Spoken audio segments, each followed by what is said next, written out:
Hello there once again, and welcome to The Verdict. Mick Cornett and Kent Myers, we're here every week meeting interesting people and dealing with topical issues. And today we're going to talk about women in sports journalism. Yes, the last couple of shows we did on women in politics and the like, and now we usually have a sports show every once in a while, so now we're combining them and have women in sports journalism. We're going to have Jenni Carlson join us and tell us about life as a sports columnist with the Oklahoman. Should be an interesting show. It's coming up next on The Verdict. Stay with us.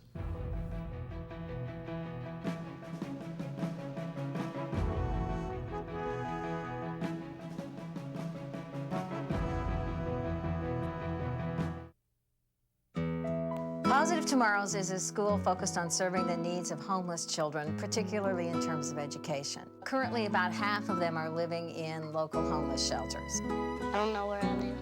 It's really important that they see us as a place where they can be a child and not have to worry about adult responsibilities. My dad says he didn't go to school when he was a kid. I think he's just playing. As I watch that child grow and change, I watch them be able to take on responsibility. I would love to teach people.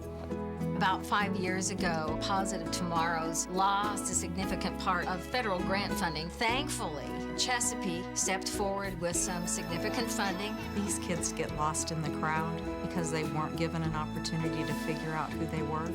I'm gonna be a ballerina. I know that we are making a difference in who they can become. If you need big accounting firm expertise but aren't happy with the value or level of partner engagement from your current national firm, contact Hogan Taylor. Hogan Taylor provides national-level public accounting expertise with high-touch, local partner service in all areas of tax, audit, business valuation, and litigation support. Contact us at hogantaylor.com/The Verdict. Hogan Taylor, big enough to know, small enough to care.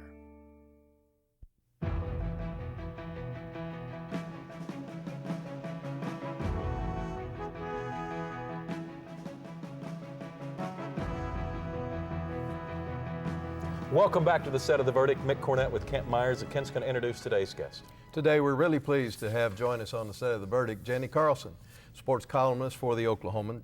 Jenni did her undergraduate work at the University of Kansas, Rock Chalk Jayhawk. In 1999, she came to the Oklahoman as a sports columnist. She is the former president and the current chairman of the board of the Association of Women in Sports Media. This is her first visit to The Verdict. Welcome. Glad to have you. My pleasure to be here. And you've become a mother. That's right. That's my newest job. Yeah, how's that going? It's kind of an adventure, I Yeah? have to tell you. Yeah, she's a little over 3 months old, Millie Hazel, so she does something pretty amazing every day. So it's been kind of an interesting journey, though, figuring out how to balance that with work, but it's been a lot of fun. You're a young woman, but you got into the journalism field long enough that you've seen incredible change. It's really amazing, you know. You don't have to have been in the business very long to have seen it change a lot. You know, just with the way digital media, the internet. I mean, when I was in school, when I was in college, the internet was still kind of a new thing. So, and now it's just such a part of what we do every day. It's really remarkable. With our website at the OklahomanNewsOK.com, we do lots of videos, lots of interactive things with our readers, which is great, getting a chance to interact with them on game nights and after games and at all times. It's really changed what we do. You're glossing over these things like they're very simple to do, but every one of those is a very difficult job to do well, and you guys are doing it. Your digital presence is amongst the best in the country, and I don't know that people in Oklahoma notice that. All they know is, you know, what they see. Right. But you know, the way people consume their news, the way that you're creating or producing or reporting the news is different. So take us through each of those elements. There's always the standard newspaper story that's in a print copy and now on a digital copy. Right. But what else is there in your role as a reporter at the Oklahoman? It's probably going to make me even more tired thinking about all the stuff that we do extra. But a big chunk of what we do on our website is video. We have a great video production staff, which is essentially, a small TV station that we put our content on our website. So we as reporters and columnists will go into our studio, we'll record different segments, we'll do commentaries, we'll do post game. So what's your goal when you're trying to do that? What are you thinking about? What are we going to talk about? Just trying to add to the content that we've already written, just trying to enhance what we've already done, maybe trying to hit on some of the sort of the insight of some of our beat writers, and obviously Barry Trammell and I are the columnists, and we'll get called into duty as well to offer up opinion, but really just try to augment and add to what we've already written in print or maybe written about different times. That's really our goal with those videos. What kind of homework do you have to do in advance of, for instance, a Thunder game with a team you haven't seen before? Yeah. In order to prepare you to know what's going on and what's different than should be. Yeah, and it's really interesting this time of year when you've got the football Thunder overlap that we're about to have. It's a really busy time. But just trying to follow as much as we can, watch as much as we can. Obviously with the NBA, you can't possibly keep up to the minute on every team. It's just almost impossible to watch all those games. But there's great services out there to go and try to read up on different things. The NBA has a great media site that they allow us to get onto and access a lot of different things. So yeah, we'll do a decent amount of research ahead of time. And but clearly for our readers and our consumers, they're most interested in those teams that are here. The Sooners, the Cowboys, the Thunder. So if we're really keeping up with those, that's first and foremost, and everybody else kind of follows after that. Sometimes you have to inform, sometimes you have to interpret, sometimes you're expected to entertain. Right. Out of all of that, what do you enjoy the most, and which is the most difficult of all those roles? I think being funny and entertaining is probably the thing that is hardest in print. You can read a lot of people trying to be funny in print, and it usually doesn't work great. So that's the hardest thing, and I think anybody that writes humor would say that. But for me, the thing I like to do is to pull back the curtain a little bit, whether that's on personality or a story that maybe you don't know about somebody you see all the time. Those are the types of things that I really like to do. And we've got great opportunities to do that. It sometimes takes a little more work to maybe develop a relationship or to find those stories. But once you do, when readers see that, I think the payoff is, that, wow, I didn't know that about somebody, and that's really exciting. At the University of Kansas, you were a journalism major. What pulled you or pushed you to sports journalism? It was kind of a dumb luck sort of thing, I'll admit. When I was in high school, I really thought I was going to go into teaching or something music related. My mom's side of the family is really musically oriented, but I had a chance to do high school journalism classes when I was a junior, and then again as a senior in high school. And even in my small town high school newspaper, not a lot of, it wasn't exactly like the real world, let's put it that way. Once every 3 weeks the paper came out, but yet I saw even in that experience that I wanted to do journalism, and sports was my passion. I just really loved it. So that's sort of where I thought I would go, and then when I went to Kansas, the idea was, well, I'm going to give this a try, and if it doesn't work, I'll give myself an out. We'll do something else. But I loved it, and so I just knew that that's exactly what I wanted to do. How long after you graduated from Kansas did you end up at the Oklahoman? Just a couple years. I was in Kansas City for a couple years, worked for the Star there, had a great opportunity to do a lot of different stuff, primarily high schools, but then got a chance to do some college level different things where I would come in and get a chance to do things. So had a great experience there. Loved Kansas City, but when opportunity called down here, and I found out how passionate people were here about sports, it's unlike many other places in the United States. You just won't find many places like Oklahoma. What do typically people want to know if they haven't met you but they have followed your work? Well, yeah, I think probably what our daily activities are like. Just how it all works. I think behind the scenes, people want to know. Well, it sounds kind of glamorous to be a sports writer. Yeah, most of the time though, we're sitting around transcribing all those interviews that we do, and that's really not very glamorous. It is a lot of fun. I can't discredit the amount of fun that we get to have going to games and interacting with athletes and coaches and people that a lot of fans would, they pay good money to interact with them, to go to autograph signings or events where they can shake hands with Bob Stoops or Kevin Durant or whomever. So I don't discredit the great, opportunities that we get to have. But, a lot of time you're sitting at the computer, you're, researching this, or you're trying to, crank out a column or do something that really isn't very glamorous. Yeah. So a lot of what I do, I could do in my pajamas at home, which is not very glamorous, believe me. What type of support support staff is available to you? If you need research, are there people available that can help you with that part? To some degree, we are a team, sort of like the teams we cover at the Oklahoman. We really, our sports staff is a team, and if we have something that we're working on, we can definitely sort of collaborate with each other. But a lot of times it's largely on you to do whatever homework you need to do for the subjects you're working on. But in that team effort, we're able to call on each other. What do you know about this situation? Is there something in your reporting that I need to know as background? And we're always very helpful with each other that way. That teamwork is a huge aspect of what we do. Well, over the decade you've been here, certainly the number of women in sports journalism has increased, I suspect, Yes. Dramatically. Yeah.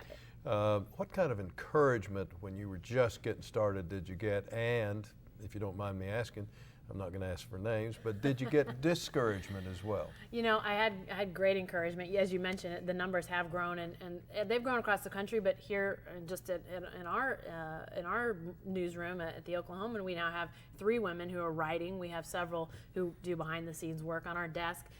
But we do have 3 women writing, 1 on our OU beat, 1 on our OSU beat, and then myself. And that's huge. I don't think it's happened yet, but I think there could come a day in the not too distant future where the entire front of the sports page could be written by the 3 of us. We could have an OU story, an OSU story, and a column, and we could fill the front page with female writers, which is great. It's exciting. And I did get good support. I got great support from the newsroom, from the staff that was here when I first came, but I had a network of other women around the country that I knew just through different times meeting them, different associations, and they were very, very supportive.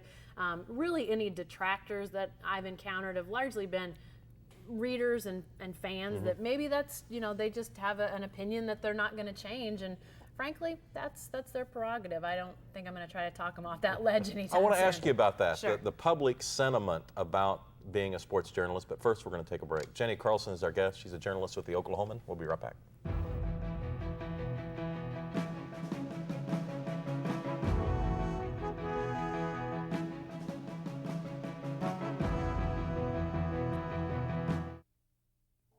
The thing that has made the most sense for me is realizing that I am still an educator, and that is what I do at the Chickasaw Nation. I'm Dr. Amanda Cobb-Greetham. I'm a historian, and I'm Chickasaw. The Chickasaw Cultural Center is amazing. It is a very, very special place devoted to the sharing and to the celebration of Chickasaw history and culture. State-of-the-art technology, exhibits that are not like anything I've ever seen. The Spirit Forest is incredible, and you feel as if you have actually just walked into a forest with huge trees all around you. It's timeless, and yet it's sort of also representative of our time depth, to really just sort of reach through time and touch the past. By the end of the exhibits, you really have a sense of Chickasaw cultural and political resurgence and the extent to which we are a healthy, dynamic, and vital tribe today. Chickasaws have always been an inclusive people. This is something for the whole community and for the state of Oklahoma. They lift, grip, and bear pressure. They carry our state through every season. Hands that simply by doing their job, forge opportunity for nearly 350,000. These are the hands of Oklahoma's oil and natural gas industry, working sun up to sundown for our economy, our future, for every person who lives where these flags wave. When you have something important to communicate, it becomes clear that there's a lot of competition for your audience's attention. So how can your message stand out and actually resonate with your audience? Legal Graphics has the answers. The team at Legal Graphics will work with you to plan, design, and even test your presentation to ensure your message will be heard and remembered. Call Legal Graphics today to schedule an appointment. The readiness is all.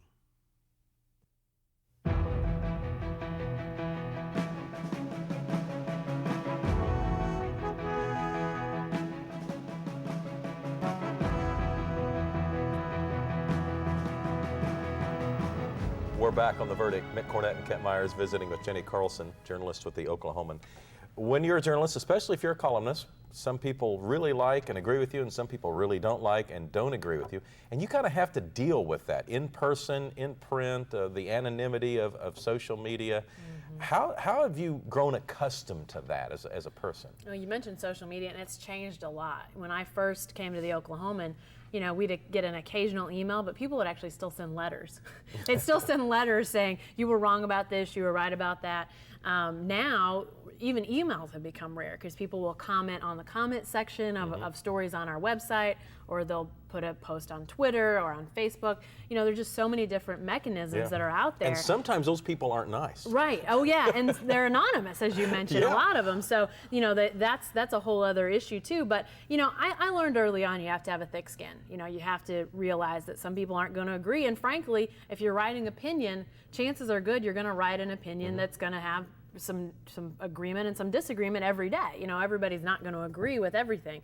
So I think that's part of it, and it is frustrating at times when people can do the anonymous commenting and just really, hide behind that. I really don't like that. But at the same time, that's their opinion. They have that prerogative to say, and I think you just have to. What I've realized is whatever you write, you have to really believe and stand behind. If if you're writing something that you don't really believe, or that you've flowered up, or you're making more negative than you really think it is, then you have a hard time debating what you've said with people. You have a hard time standing behind what you've written. And so I write what I think. It's not like I'm trying to be harsher or nicer than I would be otherwise. If I write something harsh, that's what I firmly believe. Having 3 writers on the staff that are women, is this fairly typical for major newspapers nowadays, or is the Oklahoman kind of on the leading edge? I think we're probably somewhere in the middle. I think there are probably some places that have more. Unfortunately, the way that the media market's gone in recent years, the number of writers in general have decreased at most newspapers, even major markets. You look at a place like San Francisco, one of their major newspapers in recent years had less than 10 writers. For San Francisco, a major metro market. So you're looking at numbers going down in general. I don't know what the percentages are. I think you see a lot more women and men in a variety of different areas now, not just newspapers. It's online, it's different websites and things like that. So I don't really know, but I like to think we're at least heading in a good direction. I like our diversity on our staff, not just gender, but backgrounds and ages and just different things like that. A diverse staff in my mind makes a better staff, and I think we've got a really good one right now. One of the trends I've seen that your paper is doing, along with others, is these live chats during sports events. So in other words, during a game, you might make a comment, and then who knows who else is making comments along the way. But you're kind of monitoring and leading the discussion. Right. What is that like, and how distracting is that from what you normally might have been doing during a game? Yeah, it's interesting because you used to think, okay, I'm keeping a running, total of what's going on here. Surely I can't do anything else. And now we've all got our laptops open. We're either on Twitter or on the live chats, and so I don't know how much more we can multitask. We're gonna press it, I think, though, and see if we can find out.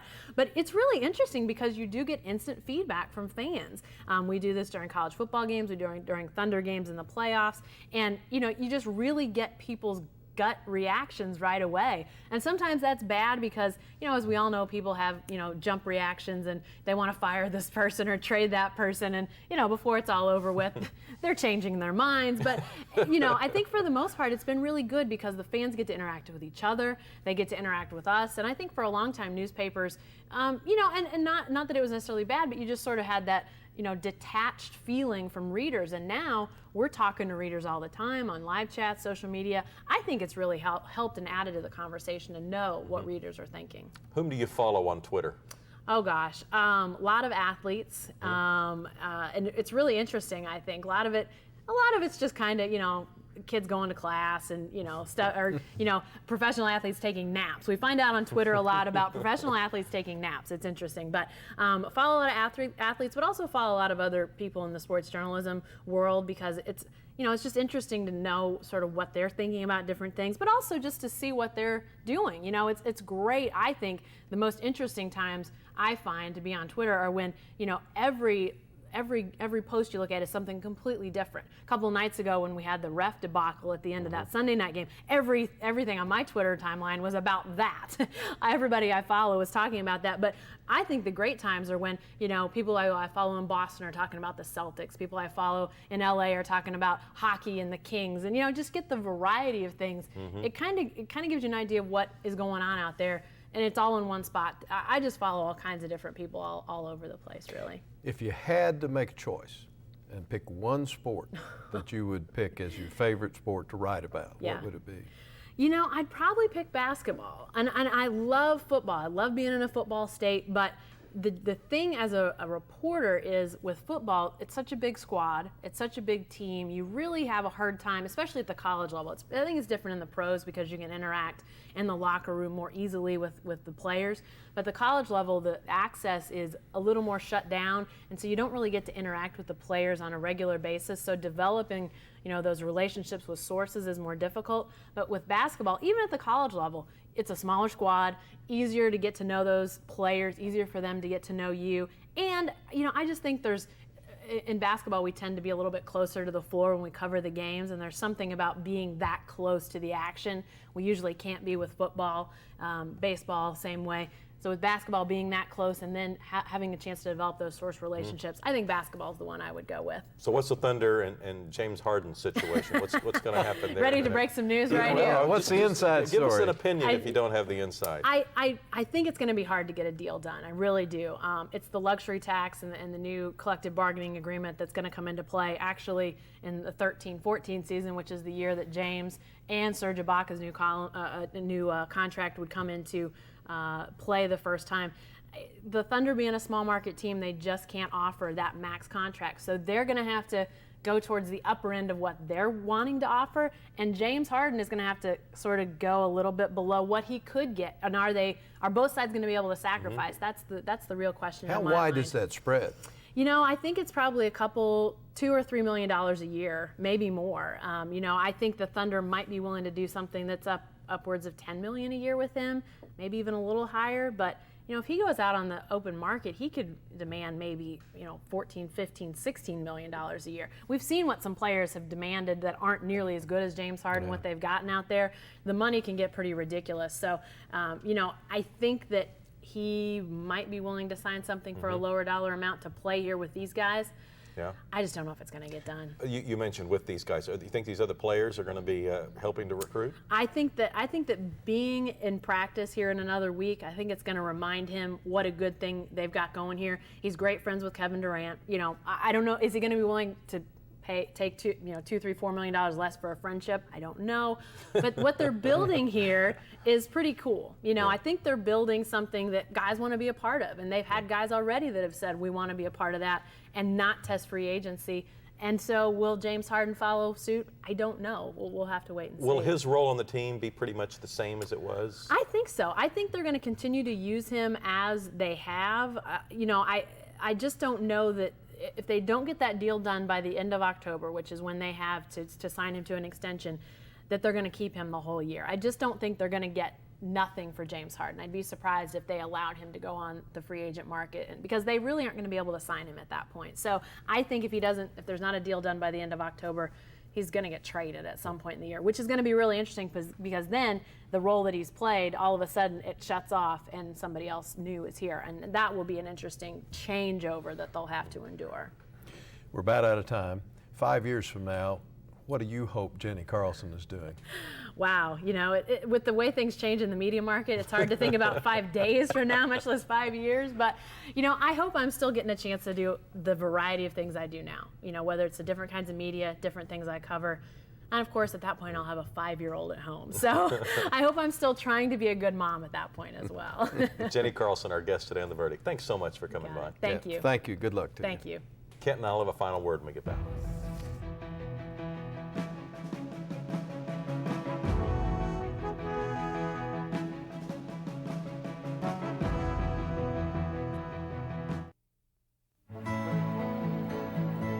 The good life comes naturally to Tulsa, where nature's beauty is matched with an eye for aesthetics.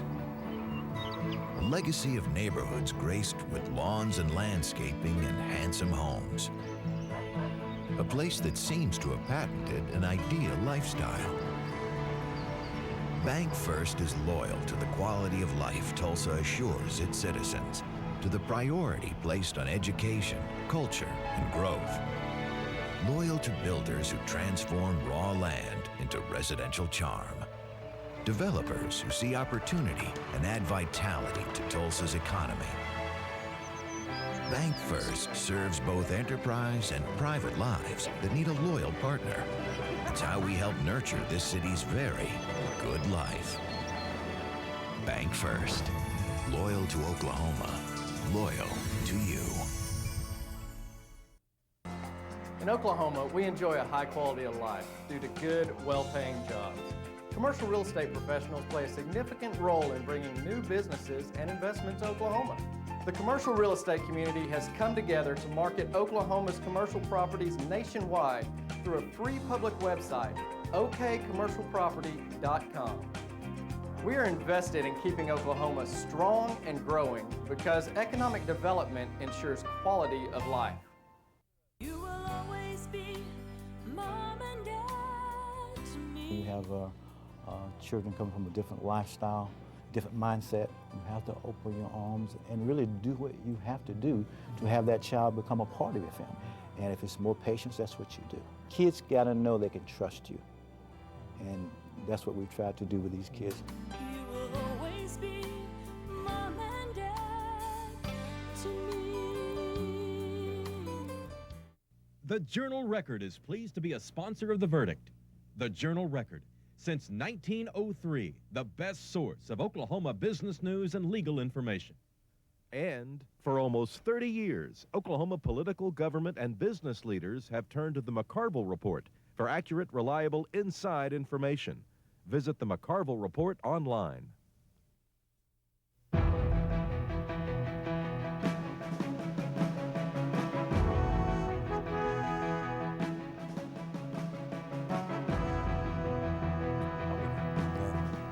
Welcome back to the set of The Verdict. Mick Cornett and Kent Myers. We're wrapping up the show with Jenni Carlson, sports journalist at the Oklahoman. What a delightful person. Well, indeed, and she's done an awful lot of articles that I've enjoyed reading. She continues to write kind of at a level above some of the normal reporting that you read.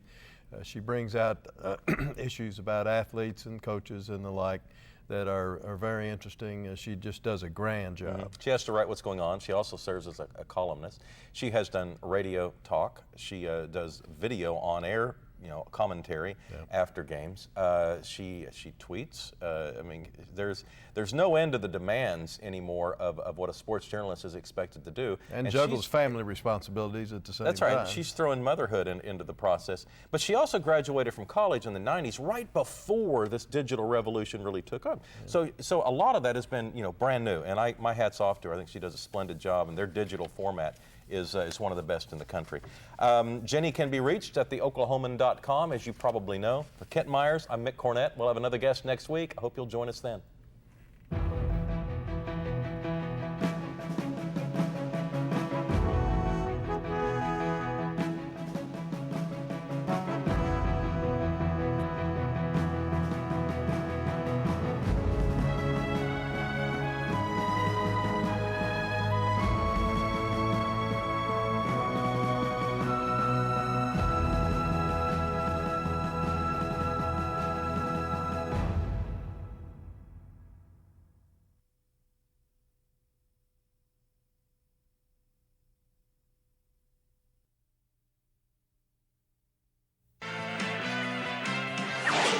The preceding program was produced exclusively for the Cox Channel.